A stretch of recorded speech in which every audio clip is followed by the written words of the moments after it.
না সিধা একবার লাস্টে যায় दावत मुसलमान दावत जाता है एक आदमी को समझाए एक आदमी को लेकर देखे ये माहौल हमारा बनना चाहिए अगर हम इनके साथ हुजूर अकरम सल्लल्लाहु अलैहि वसल्लम के पास मदीना मुनव्वरा में ये लाया गया सबसे पहले ये हजरत इकबाल रज़ियल्लाहु अन्हु ने अमल किया हुजूर अकरम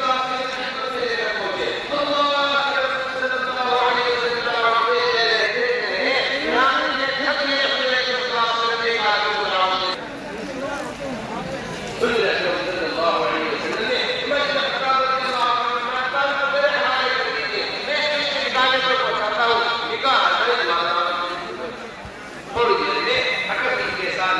पहुंचे अल्लाह के रसूल सल्लल्लाहु अलैहि वसल्लम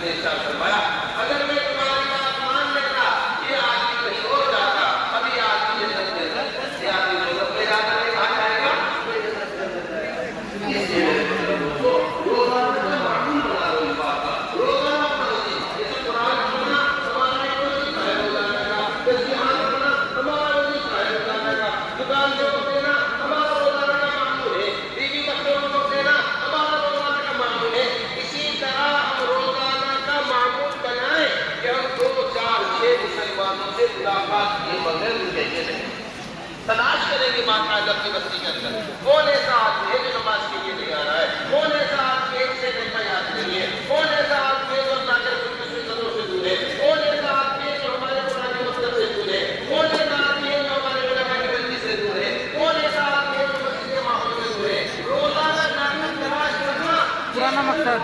এর রিকর্ড হয় রিকর্ড তাহলে কি ভাববো এর যদি ভিডিও বানাই নিও পুরানা মাকসাদ তাহলে কি ভাববো কি ভাববো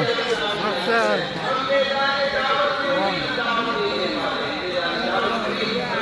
পুরানা মাকসাদ কি পুরানো মাকসাদ না তো পুরানের মাকসাদ পুরানের মাকসাদ আমি পুরানা মাকসাদ না কুরআন কুরআন কুরআন শরীফ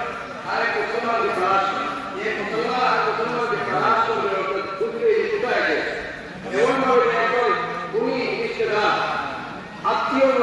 ভাই যদি হারিয়ে যায় সেই ভাইকে আমি ভাই তালাশ করবে ছেলে হারিয়ে গেলে বাপ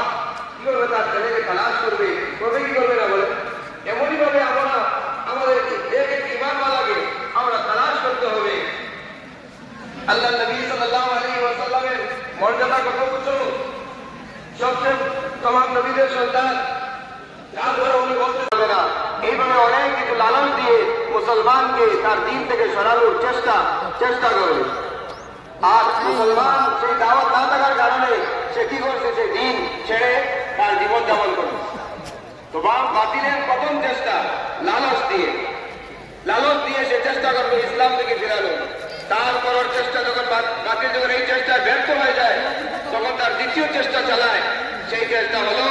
যে ভয় ভীতি আতঙ্ক ভয় দেখাবে যে এমন ভয় দেখাবে যে ভয় দেখানোর পরে সেই ভয়ের কারণে কি হবে সে ভয়ের কারণে বাতিল ভয় দেখাবে আর মুমিনের কাছে দাওয়াত না থাকার কারণে সে কি করবে তার দিন ছেড়ে দিবে দাওয়াত না থাকার কারণে সে দাওয়াত ছেড়ে দিবে তো আব্দুল্লাহ ইবনে আবু জাহ্ল রাদিয়াল্লাহু তাআলা দ্বিতীয় যে চেষ্টা করলো বাসা ভোগ দিয়ে এবং আগুন জ্বালানো হলো তন্দুরের মধ্যে তার উপরে কড়াই রাখা হলো তার ভিতরে তেল গরম করা হলো একজন দিকে ওনার সামনে কি করা হলো সামনে ছাড়া হলো গরম তেলের মধ্যে সে সাথে সাথে ওনার সামনে কি হলো গুনাহ হয়ে গেল এইভাবে দুইজন করার পরে ওনার চোখের মধ্যে কি আসলো হঠাৎ করে চোখের জল চলে অশ্রু প্রবাহিত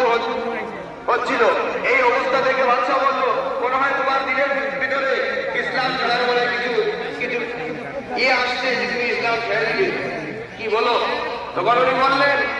যে দেখো আমি এই জন্য ক্রন্দন করতেছি না এই জন্য আমার চকুর পানি পড়তেছে না যে এই জন্য আমার চকুর পানি পড়তেছে যে আমার কাছে আমার জানের হতারত আমার জানটা তুচ্ছ মনে হচ্ছে আমার জানের তুচ্ছতা যে আল্লাহর দিনের সামনে আমার জান আর নাই না হলে তো যতটা জান থাকতো সবটাই আমি দিয়ে দিতাম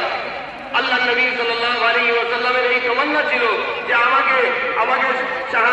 মৃত্যু, আমাকে কাতল করা হোক, আবার আমাকে জীবন দেওয়া হোক, তারপরে আবার আমাকে কাতল করা হোক, আবার আমাকে জীবন দেওয়া হোক, আবার মারা হোক, আবার জীবন দেওয়া হোক। মুসলিম শরীফে কয়েক জায়গার মধ্যে এই হাদিস আসছে যে আল্লাহ নবী সাল্লাল্লাহু আলাইহি ওয়াসাল্লাম বলছেন যে জানের কোনো কিমত নাই দিনের মোকাবেলা। হযরত এটা বলছেন যে এই জায়গার মধ্যে বড় কিমতি কথা, বড় দামি কথা এটা, যে বান্দা যখন দিনের জন্য কি করবে, মেহনত করবে, তো আল্লাহ রাব্বুল ইজ্জত তাকে এই পুরস্কার দিবেন। এই পুরস্কার সবচেয়ে বড় পুরস্কার এটাই, ইনআম আল্লাহর পক্ষ থেকে আসবে, যে বান্দার সামনে তার জান আর মাল আল্লাহর দিনের মোকাবেলায় তুচ্ছ হয়ে যাবে, কিছুই নাই। এই ভাববে বান্দা, এই জিনিসটা হচ্ছে সবচেয়ে বড় নিয়ামত। কি হচ্ছে সবচেয়ে বড় নিয়ামত? এই বলকি। তো এই জন্য হযরত এটাই বলছেন যে আমাদের মধ্যে সবচেয়ে এহেম জিনিস এটাই, যে বড় নিয়ামত এটা হলো যে আল্লাহর দিনের মেহনতের এবং দিনের তাকাদার মোকাবেলায় আমার জান মালের কোনো দাম আমার দিনের মধ্যে থাকবে না।